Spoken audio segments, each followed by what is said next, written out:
Hello viewers, in this tutorial I will show how to fix Instagram hide instant inbox option not showing problem. Let's see how to fix this problem. Go to Play Store, click on search bar,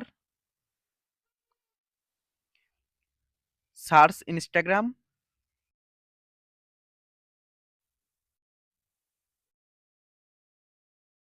update Instagram app if available on Play Store or App Store. Tap on hold Instagram, click on app info or I button, tap on force stop, tap on OK, tap on storage and cache, tap on clear storage, tap on delete. Now go to Instagram, click on profile icon and click on three dot menu.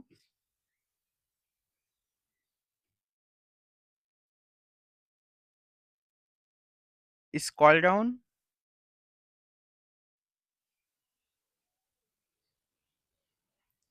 click on content preference. Now hide instant in inbox option showing. Thanks for watching. Don't forget like and subscribe.